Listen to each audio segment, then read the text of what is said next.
Hello friends, welcome to life experience education. आज हम आपके साथ डिस्कस करेंगे आरआरबी एनटीपीसी के प्रीवियस ईयर क्वेश्चन पेपर को। ये हमारी प्रीवियस ईयर जो सीरीज चल रही है उसका क्लास नंबर 21 है और इसमें हम आरआरबी एनटीपीसी के जनरल अवेयरनेस वाले पार्ट को आपके साथ डिस्कस करेंगे, जो कि कवर अप करता है 40 क्वेश्चंस आउट ऑफ 100। मिशन है हमारा रेलवे पार एंड टारगेट है 40 आउट ऑफ 40। ये जो क्वेश्चन पेपर है आरआरबी एनटीपीसी 19 अप्रैल 2016 का शिफ्ट सेकंड का ये क्वेश्चन पेपर है। तो आइए स्टार्ट करते हैं बिना किसी देरी के क्वेश्चन नंबर फर्स्ट के साथ। Dash is not a type of heat transfer, यानी कि जो ऊष्मा का स्थानांतरण होता है, हस्तांतरण, इसका एक प्रकार नहीं है।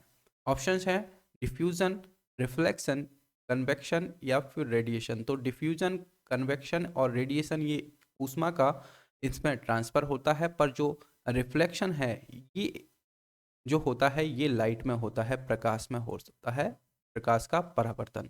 तो बी इसका हो जाएगा करेक्ट आंसर। नेक्स्ट क्वेश्चन है international women's day is celebrated on March every year, यानी कि अंतर्राष्ट्रीय महिला दिवस हर साल किस मार्च पर मनाया जाता है। तो ये हर साल 8 मार्च को अंतर्राष्ट्रीय महिला दिवस मनाया जाता है। तो सी इसका हो जाएगा करेक्ट आंसर। नेक्स्ट है dash is used as a stabiliser in ice cream, यानी कि आइसक्रीम में स्टेबलाइजर के रूप में उपयोग किया जाता है।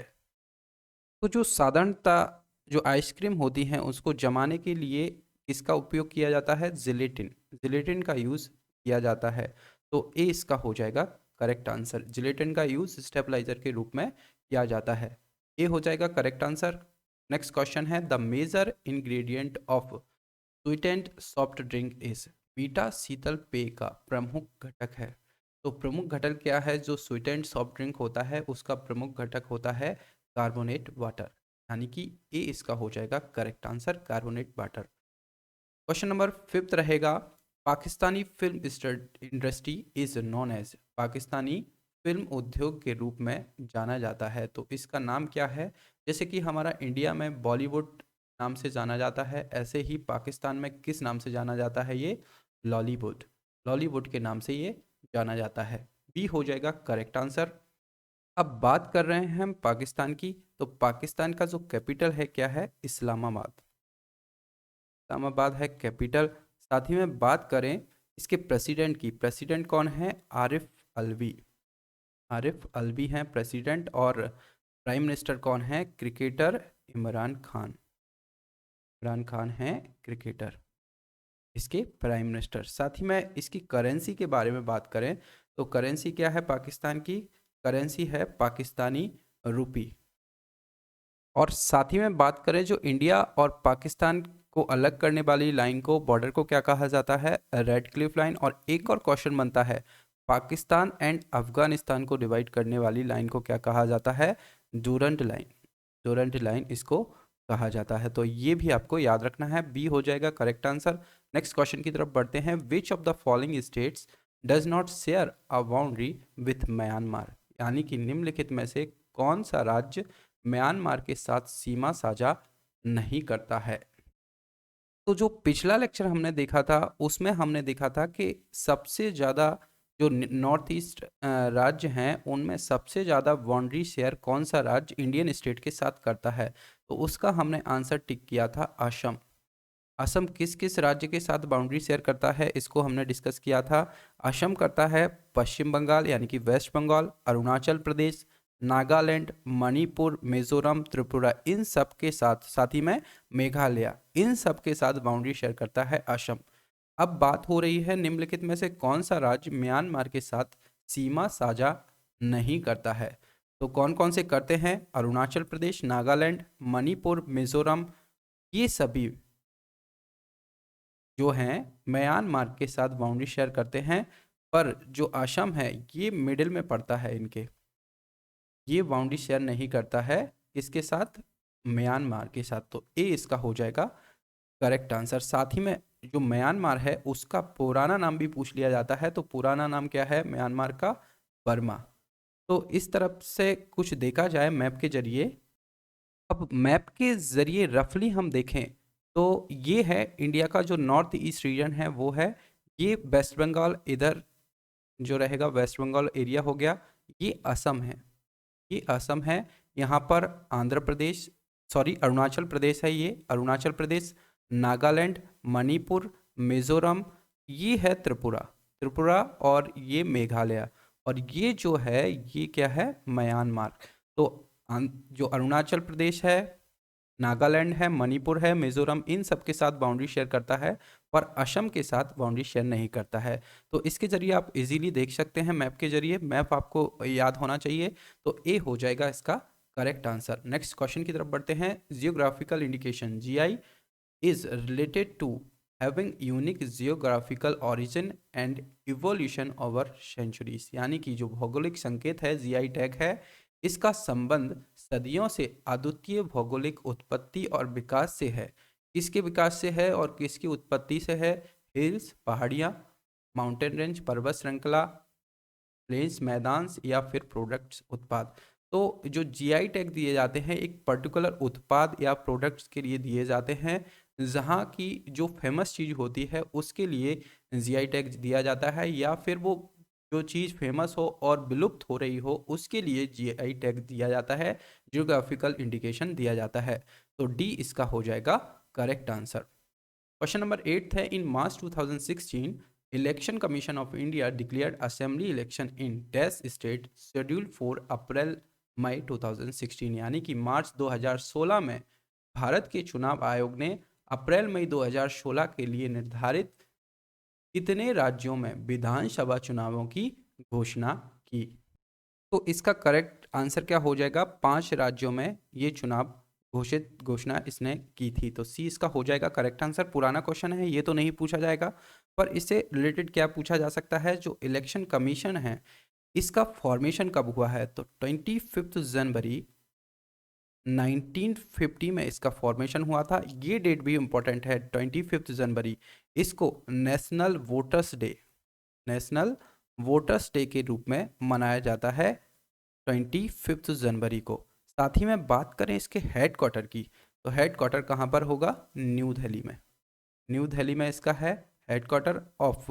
और बात करें सुनील अरोड़ा, सुनील अरोड़ा ये कौन है? ये हैं chief election commissioner of India. Sunil Arora कौन है? Chief election commissioner of India. और इससे एक और क्वेश्चन बनता है कि जो सुनील अरोड़ा हैं chief election commissioner of India हैं, ये कौन से नंबर के chief election commissioner of India हैं? तो ये हैं 23rd नंबर के, 23rd नंबर के chief election commissioner of India हैं। तो इतना कुछ इससे रिलेटेड आपको याद रखना है। सी है करेक्ट आंसर। क्वेश्चन नंबर 9 है। Retinol is mainly related to, retinol मुख्य रूप से संबंधित है। तो रेटिनॉल को किस नाम से जाना जाता है? विटामिन ए का साइंटिफिक नेम होता है रेटिनॉल। तो ए इसका हो जाएगा करेक्ट आंसर। विटामिन से मैंने बोला है एक ना एक क्वेश्चन जरूर बनता है, तो आप इनको ज़रूर याद रखें। विटामिन, साथ ही में इसके केमिकल नेम जो होगा साइंटिफिक नेम होगा, सॉरी। तो विटामिन ए, बी, साथ ही में बी के जो फॉर्म होंगे उनके सारे, फिर आता है vitamin C, D, E and vitamin A. Vitamin A का जो साइंटिफिक नेम होगा क्या होगा? रेटिनॉल। ये सब आपको याद रखना है। विटामिन बी के बारे में भी बात करेंगे। विटामिन सी होगा ascorbic acid, ascorbic acid. Vitamin D होता है कैल्सीफेरॉल, कैल्सीफेरॉल। विटामिन ई क्या होगा? टोकोफेरॉल। विटामिन के की बारे में बात करें तो ये होगा पाइलोक्यूनॉन। साथ ही में विटामिन बी के बारे में हम बात करें तो विटामिन बी में होंगे B1, 2, 3, 4 नहीं होगा, 5, 6, 7, फिर 8 नहीं होगा, 9, 10, 11 नहीं होगा, बी फिर 12 आएगा। तो इसका नाम होगा एमीन। B2 का नाम होगा राइबोफ्लेविन। B3 का होगा क्या? निकोटिनिक एसिड, या फिर इसको बोलें हम नाइसिन। B4 होता नहीं है, B5 होगा क्या? Pantothenic acid, pantothenic acid, pantothenic acid. B6 होगा पायरिडॉक्सिन, पायरिडॉक्सिन। B7 होगा बायोटिन, बायोटिन। B9 होगा फॉलिक एसिड और B12 होगा क्या? कोबालामीन। तो इसका आप स्क्रीनशॉट लेकर जरूर रखिए, इससे एक ना एक क्वेश्चन पूछा जाता है। विटामिन, इस विटामिन का क्या साइंटिफिक नेम होगा और इसकी कमी से कौन से रोग होंगे? तो इसको आप ज़रूर याद कर लीजिए। आप जो विटामिन ए होगा retinol, ascorbic acid, calciferol, tocopherol, phylloquinone, ये सब से क्वेश्चन जरूर बनते हैं। तो ए इसका हो जाएगा करेक्ट आंसर। इसका स्क्रीनशॉट लेकर आप रख लीजिए, एक ना एक क्वेश्चन हर बार इससे पूछा जाता है। नेक्स्ट क्वेश्चन की तरफ बढ़ते हैं। Bollywood actor dash has been selected for the 47th Dada Saheb Phalke award for 2015, यानी कि बॉलीवुड अभिनेता को 2015 के लिए 47वें जो दादा साहेब फाल्के पुरस्कार के लिए चुना गया है। तो किसको चुना गया है? मनोज कुमार। तो बी इसका हो जाएगा क्या करेक्ट आंसर। और बात करें अभी लेटेस्ट में किसको मिला है, 2019 में ये अवार्ड दिया गया है किसको? दादा साहेब फाल्के अवार्ड दिया गया है अमिताभ बच्चन को। और ये 67th जो नेशनल फिल्म अवार्ड हुआ था उसमें अमिताभ बच्चन को ये अवार्ड दिया गया है। बी हो जाएगा इसका करेक्ट आंसर। नेक्स्ट क्वेश्चन है, sleep apnoea is related to while sleeping, यानी कि स्लीप अपनिया का संबंध सोते समय होता है किसके साथ? तो जो स्लीप अपनिया है इसको स्नोरिंग यानी कि खर्राटे इससे बोला जाता है। तो सी इसका हो जाएगा करेक्ट आंसर। नेक्स्ट है, boiling point of water is, यानी कि पानी का क्वथनांक है। अब इसके बारे में भी मैं हर बार डिस्कस करता हूं कि एक ये फॉर्मूला है, इसको आप याद कर लीजिए। इससे रिलेटेड एक क्वेश्चन जरूर बनता है। C/5F-32/9 equals to K-273/5 equals to R/4। तो ये जो फॉर्मूला है इससे क्वेश्चन बनता है। तो पानी का क्वथनांक बोलें, बॉइलिंग पॉइंट बोलें, तो आप ये सब तो जानते हैं 100 डिग्री सेंटीग्रेड होता है। तो अब इस फॉर्मूले की रखकर वैल्यू हम टी का वैल्यू 100 डिग्री हो जाएगा अपॉन 5। तो एफ में इसको कन्वर्ट करना है, फ़ारेनहाइट में कन्वर्ट करना है। तो इसका वैल्यू क्या आ जाएगा? इसका वैल्यू आ जाएगा 180 प्लस 32 इक्वल्स टू एफ। तो एफ इक्वल्स टू आ जाएगा 212, 212 डिग्री फ़ारेनहाइट। तो बी इसका हो जाएगा करेक्ट आंसर। इससे भी एक नया क्वेश्चन जरूर बनता है हर बार। नेक्स्ट क्वेश्चन की तरफ बढ़ते हैं। विंडोज 10 इज, विंडोज 10 क्या है? एक ऑपरेटिंग सिस्टम है, एन ऑपरेटिंग सिस्टम। तो डी इसका हो जाएगा करेक्ट आंसर। क्वेश्चन नंबर 14 है, one of the technique used for desalination of sea water, यानी कि समुद्री जल के विलवनीकरण के लिए इस्तेमाल की जाने वाली तकनीकों में से एक है। तो कौन सी तकनीक है? डिस्टिलेशन, यानी कि आशवन।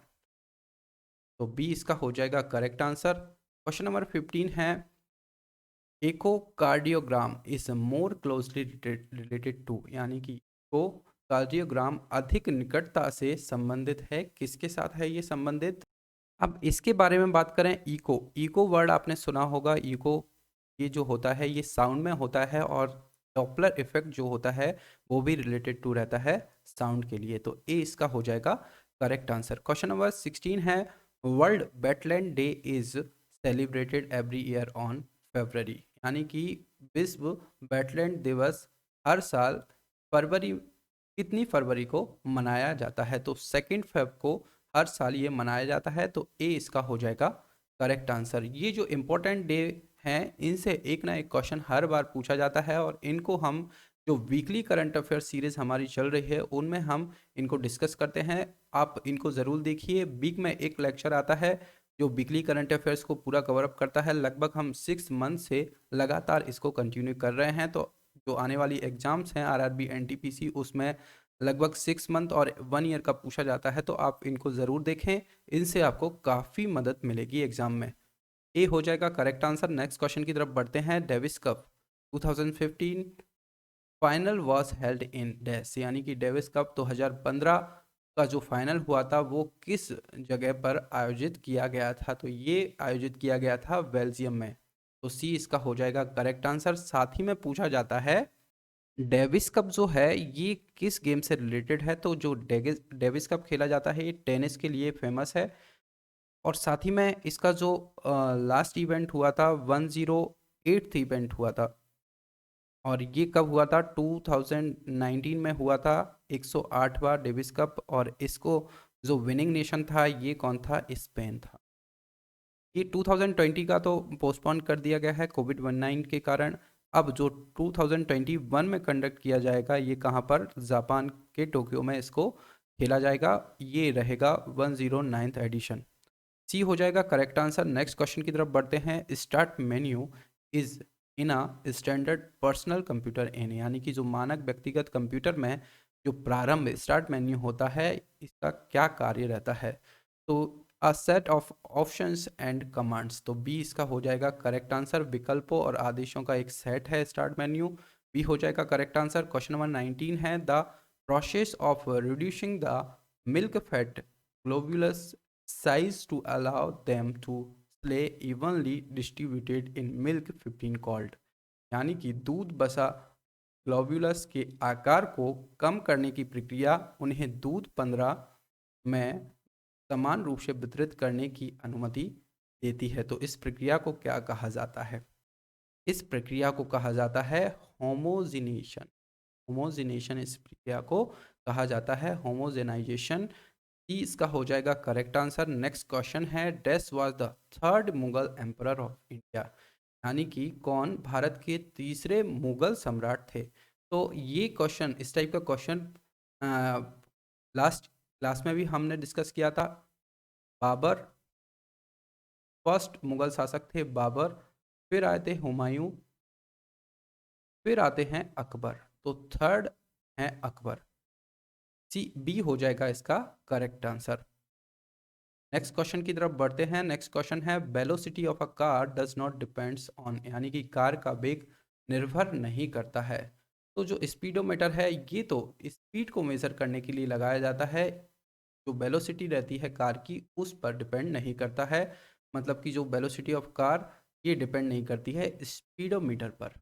तो ए उसका हो जाएगा करेक्ट आंसर। नेक्स्ट है the Colosseum known as the Flavian Amphitheatre is located in, यानी कि जो कोलोशियम है जिसे फ्लेबियन एम्फीथिएटर के रूप में जाना जाता है ये किस शहर में स्थित है? तो ये है रोम में। रोम जो कि इटली में है, इसमें ये स्थित है। बी इसका हो जाएगा करेक्ट आंसर। नेक्स्ट क्वेश्चन है in March 2016 national green tribunal imposed an initial compensation of rupees 5 crore on for tampering with the Yamuna reverse flood range, यानी कि मार्च 2016 में नेशनल ग्रीन ट्रिब्यूनल ने यमुना नदी के बाढ़ के मैदानों के साथ छेड़छाड़ के लिए 5 करोड़ रुपए का प्रारंभिक मुआवजा किस पर लगाया था? तो ये लगाया था आर्ट ऑफ लिविंग फाउंडेशन पर, यानी कि आर्ट ऑफ लिविंग फाउंडेशन है इस पर ये 5 करोड़ का मुआवजा इन्होंने लगाया था नेशनल ग्रीन ट्रिब्यूनल ने। तो बी इसका हो जाएगा करेक्ट आंसर। और साथ ही में बात करें जो आर्ट ऑफ लिविंग फाउंडेशन है इसके संस्थापक कौन है? श्री श्री श्री श्री रविशंकर। श्री श्री रविशंकर हैं इसके संस्थापक। तो ये भी आपको पता होना चाहिए। भी हो जाएगा करेक्ट आंसर। नेक्स्ट क्वेश्चन की तरफ बढ़ते हैं। The ancient India legal document Manusmriti was written in, यानी कि जो प्राचीन भारतीय कानूनी दस्तावेज मनुस्मृति है ये किस भाषा में लिखा गया था? तो ये लिखा गया था संस्कृत भाषा में। तो सी इसका हो जाएगा करेक्ट आंसर। क्वेश्चन नंबर 25 है India won the 2016 Asian cup T20 held in Bangladesh by eight wickets, यानी कि भारत ने बांग्लादेश में आयोजित 2016 एशिया कप T20 को कितने विकेटों से जीता था? तो जो 2016 का एशिया कप था ये इंडिया ने भारत ने बांग्लादेश को 8 विकेटों से हराकर जीता था, यानी कि डी इसका हो जाएगा करेक्ट आंसर। साथ ही में बात करें 2018 की, इसमें भी जो चैंपियन रहा था इंडिया रहा था और बांग्लादेश रनर अप था। होस्ट सिटी थी यूएई। अब जो नेक्स्ट हम बात करें नेक्स्ट जो 2020 में होने वाला था, इसको पाकिस्तान होस्ट करने वाला था, पर अब इसको कोविड-19 पैंडेमिक के वजह से इसको डिले कर दिया गया है और अब जून 2021 में इसको खेला जाएगा। और इसको जो होस्ट करेगा, होस्ट सिटी रहेगा, कौन रहेगा? श्रीलंका। तो ये भी आपको याद रखना है। डी इसका हो जाएगा करेक्ट आंसर। साथ ही में 2018 में होस्ट किसने किया था? इसको यूएई के द्वारा होस्ट किया गया था। डी हो जाएगा करेक्ट आंसर। नेक्स्ट क्वेश्चन की तरफ बढ़ते हैं। Kakori train robbery was organised by the in 1925, यानी कि 1925 में काकोरी ट्रेन डकैती किस पार्टी के द्वारा किया गया था? तो हमने लास्ट लेक्चर में भी इसको बात किया था। 1925 में किया गया था काकोरी ट्रेन रॉबरी, और इसको किया गया था हिंदुस्तान रिपब्लिकन एसोसिएशन के द्वारा, यानी कि हिंदुस्तान रिपब्लिकन एसोसिएशन के द्वारा ये जो काकोरी ट्रेन डकैती है ये की गई थी। तो डी इसका हो जाएगा करेक्ट आंसर। और इसमें जो नाम उभर कर आए थे वो कौन कौन थे? राम प्रसाद बिस्मिल, राम प्रसाद बिस्मिल, और कौन थे? अशफाकुल्ला खान, अशफाकुल्ला खान। ये नाम इसमें इस डकैती में उभर कर सामने आए थे। तो डी हो जाएगा करेक्ट आंसर। नेक्स्ट है Golconda fort was built during, यानी कि गोलकोंडा किला जो है किसके दौरान बनाया गया था? तो ये कुतुब शाही डायनेस्टी में बनवाया गया था गोलकुंडा किला। बी हो जाएगा इसका करेक्ट आंसर। नेक्स्ट क्वेश्चन है provincial autonomy was provided by, यानी कि प्रांतीय स्वायत्तता डैश द्वारा प्रदान किया गया था? तो ये प्रदान किया गया था the government of India act 1935 में, यानी कि भारत सरकार अधिनियम 1935 में ये इसके द्वारा प्राप्त किया गया था। डी ए हो जाएगा इसका करेक्ट आंसर। नेक्स्ट क्वेश्चन है who is number 1 in the Forbes 2016 ranking of world's billionaires, यानी कि फोर्ब्स 2016 में विश्व के अरबपतियों की रैंकिंग में नंबर 1 कौन रहा था? तो विल गेट्स रहे थे 2016 की जो फोर्ब्स की लिस्ट थी वर्ल्ड बिलियनियर्स की, इसमें नंबर 1 रहे थे विल गेट्स। तो सी इसका हो जाएगा करेक्ट आंसर। अभी हम प्रेजेंट के बारे में बात करें 2000 की जो 2020 की जो लिस्ट है, इसमें फोर्ब्स की लिस्ट में नंबर 1 पर कौन है? Jeff Bezos. जेफ बेजोस ये कौन है? ये अमेजन के संस्थापक हैं, अमेजन। साथ ही में बात करें नंबर सेकंड पर है एलॉन मस्क। एलॉन मस्क जिनकी टेस्ला और स्पेस एक्स कंपनी है। थर्ड पर है Bernard Aaron Arnold and family. और फोर्थ पर पहुंच गए हैं कौन? Will gets. विल गेट्स पहुंच गए हैं फोर्थ पर, जो कि माइक्रोसॉफ्ट के संस्थापक हैं। फिफ्थ पर है मार्क जकरबर्ग। नेक्स्ट क्वेश्चन की तरफ बढ़ते हैं। Which one reveals more appropriately functioning of the heart, यानी कि हृदय का कार्य अधिक उचित रूप से कौन सा प्रकट करता है?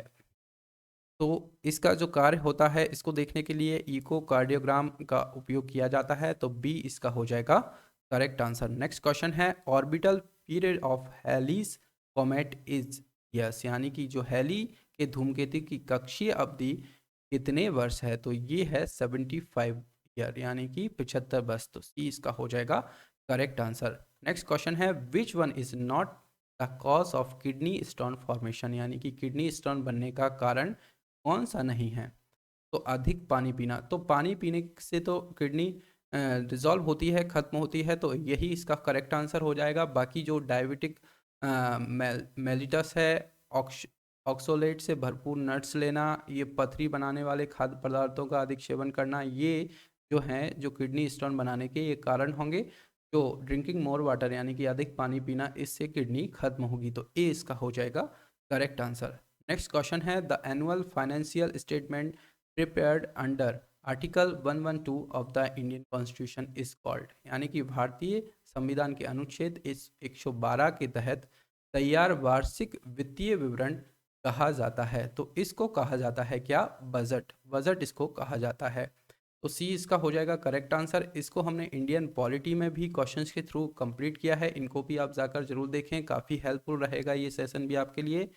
सी हो जाएगा करेक्ट आंसर। नेक्स्ट क्वेश्चन है the tennis star dash was provisionally suspended after testing positive for band drug during Australian open 2016, यानी कि कौन टेनिस स्टार है जिसको ऑस्ट्रेलियन ओपन 2016 के दौरान प्रतिबंधित दवाओं के लिए सकारात्मक परीक्षण के बाद निलंबित कर दिया गया था। तो ये हैं मारिया शारापोवा और ये एक रशियन टेनिस प्लेयर है, फॉर्मर रशियन टेनिस प्लेयर हैं। ये इसका हो जाएगा करेक्ट आंसर। नेक्स्ट क्वेश्चन की तरफ बढ़ते हैं। Charles Wilkinson's English version of Bhagavad Gita was first publish in the year, यानी कि चार्ल्स जो विल्किंसन हैं, इन्होंने भगवत गीता का अंग्रेजी संस्करण पहली बार किस वर्ष में प्रकाशित किया था? तो ये हुआ था 1785 में प्रकाशित, यानी कि सी इसका हो जाएगा करेक्ट आंसर। अब इसके बारे में बात करें, जो ईस्ट इंडिया कंपनी था उसके एक कर्मचारी थे चार्ल्स विल्किंस, इन्होंने पहली बार 1785 में, कब? 1785 में, डेट आपको याद रखना है, ईयर याद रखना है। 1785 में गीता का संस्कृत से अंग्रेजी में अनुवाद किया था। अब बात करें 1785 की, इस टाइम पर कौन थे?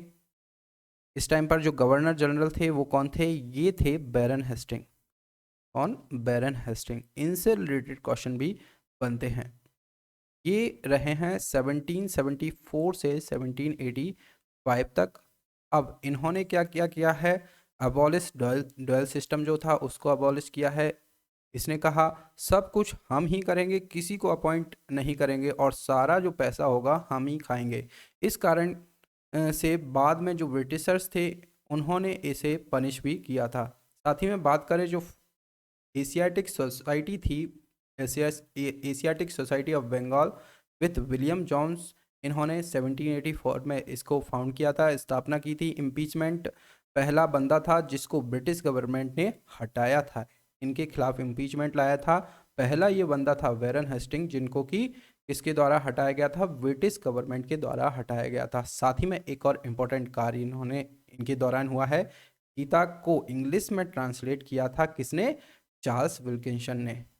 जो बैरन हेस्टिंग थे इन्होंने इनका इंट्रोडक्टरी पार्ट लिखा था, ये भी आपको याद रखना है। साथ ही में कलकत्ता सुप्रीम कोर्ट सेटअप किया था 1774 में, और एंग्लो मराठा वॉर जो हुई थी इन्हीं के टाइम पर हुई थी, 1775 टू 82 के टाइम पर। तो इतना कुछ बैरन हेस्टिंग से रिलेटेड आपको याद रखना है। सी हो जाएगा करेक्ट आंसर। नेक्स्ट क्वेश्चन है, any online demo is, online demo है तो ये एक पार्ट है नॉन इंटरएक्टिव प्रेजेंटेशन का, एक गैर इंटरएक्टिव प्रस्तुति का। तो बी इसका हो जाएगा करेक्ट आंसर। नेक्स्ट क्वेश्चन है, the game of football is also referred to as, यानी कि फुटबॉल के खेल को और किस नाम से जाना जाता है? तो सॉकर नाम से भी फुटबॉल को जाना जाता है। सी इसका हो जाएगा करेक्ट आंसर।